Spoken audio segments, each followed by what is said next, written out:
নতুন কৃষ্ণ ও কর্মধর্ম। পরিচিতি। কৃষ্ণ, যিনি ভগবান বিষ্ণুর অষ্টম অবতার বলে পরিচিত, তার শিক্ষা ও দর্শন মানব জীবনের জন্য এক অসীম দিকনির্দেশনা। শ্রীমদ্ভগবদ্গীতায় তিনি কর্ম, ধর্ম, যোগ এবং আত্মজ্ঞান সম্পর্কে যে উপদেশ দিয়েছেন তা আজও মানুষের জন্য অত্যন্ত গুরুত্বপূর্ণ। তবে আধুনিক সময়ে কৃষ্ণের জীবন ও শিক্ষা নতুনভাবে কল্পনা করলে কেমন হতে পারে? যদি তিনি আজকের পৃথিবীতে জন্মাতেন, তবে তার কর্মধর্ম কিভাবে প্রভাব ফেলত? এই প্রবন্ধে আমরা নতুন কৃষ্ণ নামে এক কাল্পনিক চরিত্রের মাধ্যমে কর্মধর্মের ধারণাকে বিশ্লেষণ করব। প্রথম অধ্যায়, নতুন কৃষ্ণের আবির্ভাব। বর্তমান যুগে কৃষ্ণ যদি জন্মাতেন, তবে তিনি হয়তো এক আধুনিক সমাজ সংস্কারক, দার্শনিক এবং একজন মহান নেতা হতেন। তার জন্ম হয় এক সাধারণ মধ্যবিত্ত পরিবারে, যেখানে তিনি ছোট থেকেই জ্ঞান ও ধর্মের প্রতি গভীর আকর্ষণ অনুভব করেন। তিনি কেবল ধর্মগ্রন্থ অধ্যয়ন করেন না, বরং সমাজের বাস্তবতাকে উপলব্ধি করতে শুরু করেন। তিনি দেখতে পান, বর্তমান সমাজে ধর্মকে অনেক সময় শুধুমাত্র আচার অনুষ্ঠানের মধ্যে সীমাবদ্ধ করে ফেলা হয়েছে, অথচ ধর্মের মূল ভিত্তি হল কর্ম, অর্থাৎ সৎকর্ম, ন্যায়বিচার ও সমাজসেবার মাধ্যমে সত্য প্রতিষ্ঠা করা। কৃষ্ণ বুঝতে পারেন যে মানুষ শুধু নিজের স্বার্থের জন্য কাজ করছে, কিন্তু বৃহত্তর মানব কল্যাণের কথা ভাবছে না। তাই নতুন কৃষ্ণ সিদ্ধান্ত নেন, তিনি কর্মধর্মের এক নতুন বার্তা প্রচার করবেন। দ্বিতীয় অধ্যায়, কর্মধর্মের মূল ভিত্তি। 1. কর্মী ধর্ম। নতুন কৃষ্ণ বলেন, ধর্ম মানে শুধু উপাসনা বা মন্দিরে যাওয়া নয়, বরং প্রতিটি কাজের মধ্যে যদি সততা, ন্যায় ও নৈতিকতা থাকে, তবেই তা প্রকৃত ধর্ম। তিনি গীতার সেই বিখ্যাত শ্লোক উদ্ধৃত করেন, কর্মণ্যেবাধিকারস্তে মা ফলেষু কদাচন, মা কর্মফলহেতুর্ভূর্মা তে সংঘস্থ কর্মণি। অর্থাৎ কর্ম করাই মানুষের অধিকার, কিন্তু ফলের আশায় কর্ম করা উচিত নয়। নতুন কৃষ্ণ বলেন, যদি মানুষ নিঃস্বার্থভাবে তার দায়িত্ব পালন করে, তাহলে সমাজে অন্যায় ও দুর্নীতি দূর হবে। 2. নিষ্কাম কর্মযোগ। তিনি ব্যাখ্যা করেন যে কর্ম করলেই হবে না, কর্ম করতে হবে একাগ্রতা ও নিষ্কামভাবে। আজকের সমাজে অনেক মানুষ শুধু নিজের স্বার্থের কথা ভাবে, অথচ প্রকৃত ধর্ম হল পরার্থে কাজ করা। তিনি ব্যাখ্যা করেন, যদি একজন ডাক্তার কেবল অর্থ উপার্জনের জন্য কাজ করেন, তাহলে সেটা পেশা, কিন্তু যদি তিনি মানুষের সেবার জন্য কাজ করেন, তাহলে সেটাই কর্মধর্ম। 3. কর্মের দায়বদ্ধতা। নতুন কৃষ্ণ বলেন, তুমি যা করছো তা শুধু তোমার জন্য নয়, বরং পুরো সমাজের ওপর প্রভাব ফেলে। তাই তোমার প্রতিটি সিদ্ধান্ত ও কাজ সততার সাথে করো। তিনি বলেন, পৃথিবীতে কেউ একা বাঁচে না, সবাই পরস্পরের সাথে সংযুক্ত। তাই আমাদের কাজের প্রতিটি সিদ্ধান্ত যেন অন্যের ক্ষতির কারণ না হয়। তৃতীয় অধ্যায়, কর্মধর্মের আধুনিক প্রেক্ষাপট। নতুন কৃষ্ণের মতে কর্মধর্ম শুধু আধ্যাত্মিক চিন্তার বিষয় নয়, বরং এটি বাস্তব জীবনের প্রতিটি ক্ষেত্রে প্রযোজ্য। 1. কর্মধর্ম ও শিক্ষা ব্যবস্থা। বর্তমানে অনেক শিক্ষার্থী শুধুমাত্র ভালো চাকরির জন্য পড়াশোনা করে, কিন্তু নতুন কৃষ্ণ বলেন, শিক্ষার প্রকৃত উদ্দেশ্য শুধু অর্থ উপার্জন নয়, বরং জ্ঞানকে সমাজের কল্যাণে ব্যবহার করা। একজন প্রকৃত শিক্ষক তিনি, যিনি ছাত্রদের কেবল তথ্য শেখান না, বরং তাদের মানবিকতাও শেখান। 2. কর্মধর্ম ও রাজনীতি। রাজনীতির ক্ষেত্রে নতুন কৃষ্ণ বলেন, প্রকৃত রাজনীতি হল জনসেবা, ক্ষমতার লালসা নয়। তিনি মহাভারতের প্রসঙ্গ টেনে বলেন, দুর্যোধন ও তার ভাইয়েরা ক্ষমতার লোভে অন্ধ ছিল, কিন্তু ধর্মরাজ যুধিষ্ঠির সবসময় ন্যায়পরায়ণ ছিলেন। নতুন কৃষ্ণ মনে করেন, একজন প্রকৃত নেতা তিনি, যিনি জনসাধারণের কল্যাণে কাজ করেন এবং নিজের স্বার্থকে পেছনে রাখেন। 3. কর্মধর্ম ও অর্থনীতি। অর্থনৈতিক ক্ষেত্রে নতুন কৃষ্ণ বলেন, অর্থ উপার্জন দোষের কিছু নয়, কিন্তু সেটির সৎ ব্যবহারের দিকেও নজর দেওয়া উচিত। যদি কেউ শুধু নিজের স্বার্থের জন্য সম্পদ অর্জন করে, তবে সেটি অধর্ম, কিন্তু যদি কেউ সমাজের উন্নতির জন্য অর্থ ব্যয় করে, তবে সেটিই কর্মধর্ম। চতুর্থ অধ্যায়, কর্মধর্মের অনুশীলন। নতুন কৃষ্ণ শুধুমাত্র তত্ত্ব বলেই থেমে থাকেন না, তিনি বাস্তবে কর্মধর্মের পথ দেখান। তিনি সমাজের বিভিন্ন স্তরে কাজ শুরু করেন, মানুষের মধ্যে সত্য ও ন্যায়ের শিক্ষা প্রচার করেন, গরিব ও অসহায়দের সহায়তা করেন, অশিক্ষিত মানুষদের শিক্ষিত করে তোলার জন্য উদ্যোগ নেন। আধুনিক প্রযুক্তির মাধ্যমে নৈতিক শিক্ষার প্রচার চালান। তিনি মানুষকে উদ্বুদ্ধ করেন, যেন তারা প্রতিদিন অন্তত একটি সৎকাজ করার সংকল্প নেয়। পঞ্চম অধ্যায়, কর্মধর্মের চূড়ান্ত উপলব্ধি। নতুন কৃষ্ণের শিক্ষা অনুসরণ করে সমাজ ধীরে ধীরে পরিবর্তিত হতে থাকে। মানুষ উপলব্ধি করতে থাকে যে ধর্ম মানে শুধু পূজা অর্চনা নয়, বরং প্রতিদিনের জীবনে সততা ও ন্যায়ের চর্চা করাও ধর্মের অংশ। শেষ পর্যন্ত নতুন কৃষ্ণের বাণী সমাজে আলো ছড়িয়ে দেয়। সত্য ও ন্যায় কখনো হার মানে না। যে নিজের কর্তব্য যথাযথভাবে পালন করে সেই প্রকৃত ধর্মপরায়ণ। মানব কল্যাণের জন্য কাজ করাই সর্বোত্তম কর্মধর্ম। উপসংহার: নতুন কৃষ্ণ আমাদের শেখান, প্রকৃত ধর্ম শুধুমাত্র শাস্ত্র পাঠ করা নয়, বরং জীবনকে নৈতিকতার পথে পরিচালিত করা। কর্মধর্মের শিক্ষা যদি সমাজে বাস্তবায়িত হয়, তাহলে পৃথিবী আরও শান্তিময় হবে। তাই আসুন আমরা নতুন কৃষ্ণের মতোই কর্মধর্মকে জীবনের মূলমন্ত্র করে তুলি এবং সমাজের কল্যাণে কাজ করি।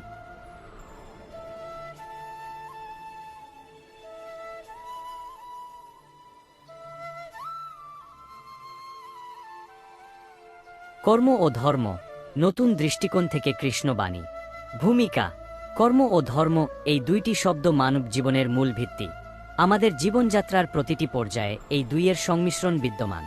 কর্ম আমাদের দৈনন্দিন জীবনযাত্রার অবিচ্ছেদ্য অংশ, আর ধর্ম আমাদের নৈতিকতা, আদর্শ ও আত্মোন্নতির নির্দেশিকা। শ্রীকৃষ্ণ, যিনি ভগবদ্গীতায় কর্ম ও ধর্মের গভীর তাৎপর্য ব্যাখ্যা করেছেন, তার উপদেশ আজও সমানভাবে প্রাসঙ্গিক। তিনি কর্মকে ধর্মের অঙ্গ হিসেবে দেখেছেন এবং কর্মযোগের মাধ্যমে মুক্তির পথ দেখিয়েছেন। কর্মযোগ ও তার তাৎপর্য: শ্রীকৃষ্ণ গীতায় কর্মের গভীর তাৎপর্য ব্যাখ্যা করেছেন। তিনি বলেন, কর্মণ্যেবাধিকারস্তে মা ফলেষু কদাচন, অর্থাৎ কর্ম করা আমাদের অধিকার, কিন্তু তার ফলের প্রতি আমাদের আসক্তি থাকা উচিত নয়। এই বাণীর গভীরে যে দর্শন লুকিয়ে আছে তা হল কর্মযোগ। কর্মের তিনটি স্তর। কর্মকে তিনটি স্তরে ভাগ করা যেতে পারে। 1. সৎকর্ম, শুভকর্ম। এই কর্ম হল দান, সেবা, পরোপকার, সততা, ন্যায়বিচার ইত্যাদি। এই ধরনের কর্ম মানুষের উন্নতি ও সমাজের কল্যাণ সাধন করে। 2. অসৎকর্ম, অশুভ কর্ম। মিথ্যা, প্রতারণা, হিংসা, অন্যায় উপায়ে অর্জিত সম্পদ ও ক্ষমতার অপব্যবহার, এগুলি অসৎকর্মের অন্তর্ভুক্ত। এসব কর্ম মানুষের পতনের কারণ হয়। 3. নিষ্কাম কর্ম, আত্মসমর্পিত কর্ম। যখন কোনো ব্যক্তি নিজেকে ঈশ্বরের কাছে সমর্পিত করে নিঃস্বার্থভাবে কর্ম করে, তখন সেটি নিষ্কাম কর্মে পরিণত হয়। শ্রীকৃষ্ণ এই কর্মকেই শ্রেষ্ঠ বলে বর্ণনা করেছেন। ধর্ম, সত্যের পথে অগ্রসর হওয়া। শ্রীকৃষ্ণ বলেছেন, পরিত্রাণায় সাধুনাং বিনাশায় চ দুষ্কৃতাম, অর্থাৎ ধর্মকে রক্ষা করা এবং অন্যায়কে দমন করাই ঈশ্বরের প্রধান লক্ষ্য। ধর্মের মূল উপাদানসমূহ: শ্রীকৃষ্ণের মতে ধর্মের 5টি প্রধান উপাদান আছে। 1. সত্য, সততা ও ন্যায়ের পথে চলা। 2. অহিংসা, কাউকে কষ্ট না দেওয়া। 3. দয়া, মানবতার সেবা করা। 4. সংযম, ইন্দ্রিয় নিয়ন্ত্রণ। 5. ভক্তি, ঈশ্বরের প্রতি সমর্পণ ও বিশ্বাস। কর্ম ও ধর্মের সংযোগ: শ্রীকৃষ্ণের গীতায় কর্ম ও ধর্ম এক সূত্রে গাঁথা। তিনি বলেন যে সঠিক ধর্ম অনুসরণ করলে কর্ম সঠিক পথে পরিচালিত হয়। ধর্মহীন কর্ম মানুষের পতনের কারণ হতে পারে। জয় শাস্ত্রবিধিমুৎসৃজ্য বর্ততে কামকারত, ন সিদ্ধিম বাপ্নতি ন সুখং ন পরাং গতিম, অর্থাৎ যে ব্যক্তি শাস্ত্রের বিধান অমান্য করে শুধু কামনার বশে কর্ম করে, সে কখনো প্রকৃত সাফল্য, সুখ বা মোক্ষ লাভ করতে পারে না। শ্রীকৃষ্ণের কর্ম ও ধর্মের শিক্ষা আমাদের জীবনে কিভাবে প্রয়োগ করতে পারি। 1. দায়িত্ব ও কর্তব্যের প্রতি একাগ্র থাকা। আমাদের কাজের প্রতি নিষ্ঠা থাকা উচিত, তবে ফলের প্রতি আসক্তি থাকা উচিত নয়। 2. অহংকার ত্যাগ করা। কর্মের মধ্য দিয়ে আত্মসমর্পণ করলে অহংকার দূর হয়। অহংকার মুক্ত থাকলে আমাদের কর্ম শুদ্ধ হয়। 3. ন্যায় ও সততার পথ অনুসরণ করা।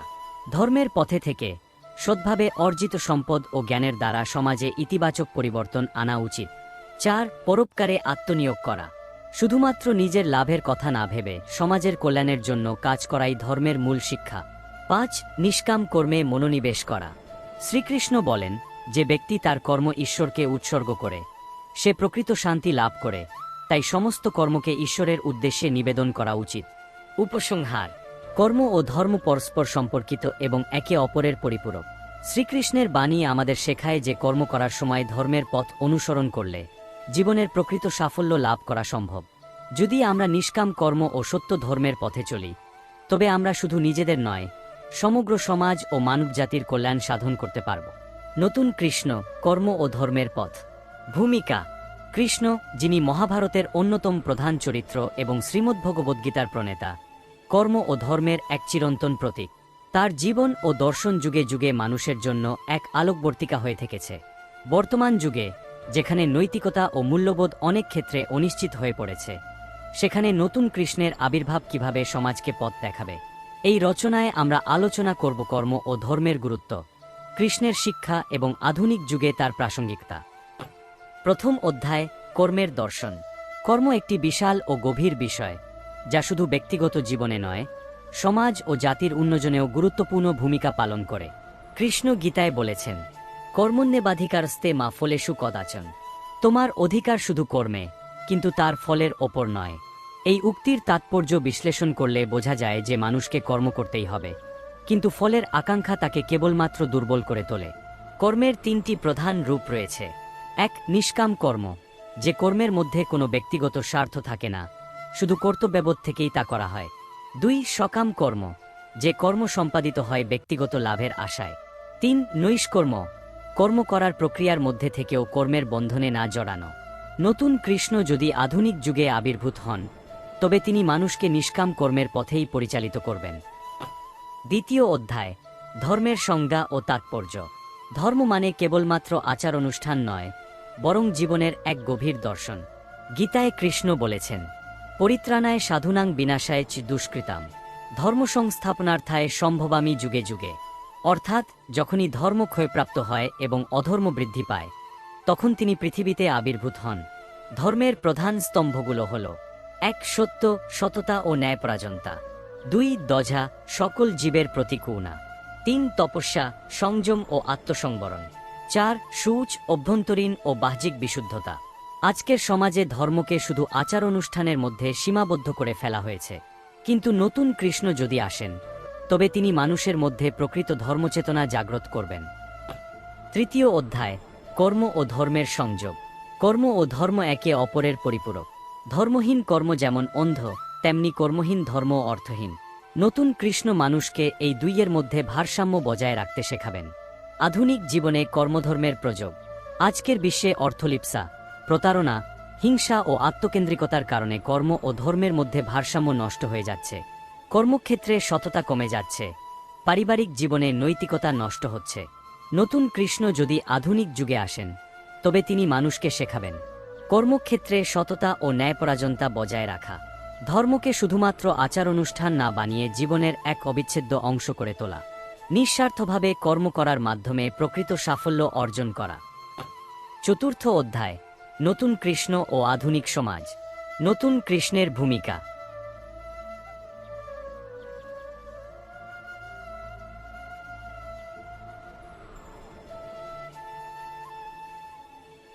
এক, শিক্ষাক্ষেত্রে পরিবর্তন। আজকের শিক্ষা ব্যবস্থা শুধুমাত্র চাকরি পাওয়ার জন্য জ্ঞানদান করে, কিন্তু নৈতিকতা শেখায় না। নতুন কৃষ্ণ যদি আসেন, তবে তিনি শিক্ষায় নৈতিক মূল্যবোধ সংযোজন করবেন। দুই, অর্থনীতি ও কর্মসংস্থান। অর্থনীতির ক্ষেত্রে স্বার্থপরতা ও শোষণের নীতি প্রচলিত। নতুন কৃষ্ণ মানুষকে শেখাবেন সৎ উপায়ে অর্থ উপার্জন এবং অর্থনৈতিক সাম্য বজায় রাখা। তিন, রাজনীতি ও প্রশাসন। আধুনিক রাজনীতিতে অস্থতা ও দুর্নীতি ব্যাপকভাবে ছড়িয়ে পড়েছে। নতুন কৃষ্ণ রাজনীতিবিদদের কর্ম ও ধর্মের সমন্বয় শেখাবেন এবং প্রকৃত সেবামূলক নেতৃত্ব গড়ে তুলবেন। পঞ্চম অধ্যায়, আত্মজিজ্ঞাসা ও মুক্তির পথ। কৃষ্ণ বলেন, যত ভাববে ততই তুমিই হবে। মানুষ যদি নিজেকে উচ্চ চিন্তার দিকে পরিচালিত করে, তবে সে মুক্তির পথে এগিয়ে যেতে পারে। কর্ম ও ধর্মের মধ্যে সামঞ্জস্য বজায় রেখে যদি জীবন পরিচালিত হয়, তবে প্রকৃত সাফল্য অর্জন সম্ভব। নতুন কৃষ্ণ যদি আসেন, তবে তিনি মানুষের আত্মবিকাশের পথ দেখাবেন। তিনি শিখাবেন অন্তর্জ্ঞান অর্জন, আত্মনিয়ন্ত্রণ, সর্বজনীন কল্যাণ, উপসংহার। নতুন কৃষ্ণের আগমন কেবল এক কাল্পনিক কাহিনী নয়, বরং এটি আমাদের জীবনযাত্রার একটি দৃষ্টান্ত হতে পারে। কর্ম ও ধর্মের মধ্যে ভারসাম্য রক্ষা করাই হবে নতুন কৃষ্ণের মূল শিক্ষা। যদি আমরা সত্য, ন্যায় ও কর্তব্যের পথে চলি, তবে আমাদের মধ্যেই কৃষ্ণের চেতনাকে আবিষ্কার করতে পারব। এভাবেই নতুন কৃষ্ণ যুগে যুগে আবির্ভূত হবেন, মানুষের অন্তরের মধ্যে, কর্মের মাধ্যমে এবং ধর্মের সাধনায়। নতুন কৃষ্ণ, কর্ম ও ধর্মের মহাগাথা। প্রস্তাবনা। প্রাচীন কাল থেকে ভারতীয় দর্শনে কর্ম ও ধর্মের গুরুত্ব অপরিসীম। শ্রীকৃষ্ণ, যিনি ভগবদ্গীতায় কর্মযোগের মহান উপদেশ দিয়েছেন, তার জীবন আমাদের শেখায় কিভাবে নিরাসক্তভাবে কর্ম করতে হয় এবং ধর্মের পথে চলতে হয়। এই রচনায় আমরা আধুনিক যুগের এক নতুন কৃষ্ণের কাহিনী অনুসন্ধান করব, যিনি কর্ম ও ধর্মের সত্যতা নিয়ে এক নতুন যুগের বার্তা দিচ্ছেন। প্রথম অধ্যায়, আধুনিক যুগের জন্ম কৃষ্ণ। একটি ছোট্ট গ্রাম, যেখানে সাদামাটা জীবনযাপন করে সাধারণ মানুষ। এই গ্রামের নাম ধর্মনগর। এক কৃষক পরিবারে জন্ম নীল এক শিশু, নাম রাখা হল কৃষ্ণানন্দ। তার বাবা মা ছিলেন সরল ও ধর্মপরায়ণ মানুষ। ছোটবেলা থেকেই কৃষ্ণানন্দের মধ্যে ছিল এক অনন্য বুদ্ধিমত্তা ও দয়ালু স্বভাব। তার বয়স যখন মাত্র 5, তখনই সে তার বাবার সঙ্গে খেতে যেত। একদিন সে দেখল এক কৃষক তার জমির ফসল বাঁচানোর জন্য অনেক পরিশ্রম করছে, কিন্তু বৃষ্টির অভাবে ফসল নষ্ট হয়ে যাচ্ছে। কৃষ্ণানন্দ ভাবল, কেন প্রকৃতি আমাদের সহায় হচ্ছে না? কি করলে আমরা প্রকৃতির সঙ্গে সখ্য গড়ে তুলতে পারি? এই প্রশ্নের উত্তর খুঁজতে সে গ্রাম্য পাঠশালায় অধ্যয়ন শুরু করল। গুরুদেব তার মধ্যে এক আশ্চর্য আলোর উপস্থিতি অনুভব করলেন। গুরুদেব বললেন, তুমি একদিন কর্ম ও ধর্মের প্রকৃত অর্থ মানুষকে শেখাবে। দ্বিতীয় অধ্যায়, কর্মের পথে প্রথম পদক্ষেপ। বড় হয়ে কৃষ্ণানন্দ বুঝতে পারল যে শুধু ধর্মকথা বললেই মানুষের জীবনের উন্নতি হয় না, কর্মই প্রকৃত ধর্ম। সে চেয়েছিল কৃষকদের উন্নতি ঘটাতে, তাদের জীবনকে সহজ করতে। সে প্রথমে স্থানীয় কৃষকদের একত্র করল এবং বলল, আমরা যদি শুধু ভাগ্যের ওপর নির্ভর করি, তবে কখনো উন্নতি করব না। আমাদের পরিশ্রমের ফলই আমাদের ভবিষ্যৎ নির্ধারণ করবে। কৃষ্ণানন্দ তাদের আধুনিক কৃষি পদ্ধতি শেখাতে শুরু করল। সে জৈব চাষ ও সেচ ব্যবস্থা উন্নত করার পরিকল্পনা করল। গ্রামের অনেক প্রবীণ ব্যক্তি প্রথমে তার কথা মানতে রাজি ছিল না। তারা বলল, আমাদের পূর্বপুরুষরা যেমন করতেন, আমরাও তেমনি করব। কিন্তু কৃষ্ণানন্দ বলল, ধর্ম মানে শুধু প্রার্থনা নয়, ধর্ম মানে মানুষের কল্যাণ করা। তৃতীয় অধ্যায়, ধর্মের প্রকৃত অর্থ। একদিন গ্রামের প্রধান পুরোহিত কৃষ্ণানন্দকে বললেন, তুমি শুধু কর্মের কথা বলছো, কিন্তু ঈশ্বরের আরাধনা ছাড়া কি জীবন সম্ভব? কৃষ্ণানন্দ উত্তর দিল, যদি একজন কৃষক তার জমিতে কঠোর পরিশ্রম না করে, তবে সে শুধু প্রার্থনা করলেই কি ফসল ফলবে? কর্মী ঈশ্বরের প্রকৃত আরাধনা। এই কথা শুনে পুরোহিত মৃদু হেসে বললেন, তুমি হয়তো ঠিকই বলছো, কিন্তু মানুষ তো তাদের ভাগ্যের ওপর নির্ভর করে। কৃষ্ণানন্দ উত্তর দিল, ভাগ্য বলতে কিছু নেই, যা আছে তা হলো কর্ম। আমরা যদি সঠিক পথে চলি, তবে ঈশ্বরও আমাদের সহায় হবেন।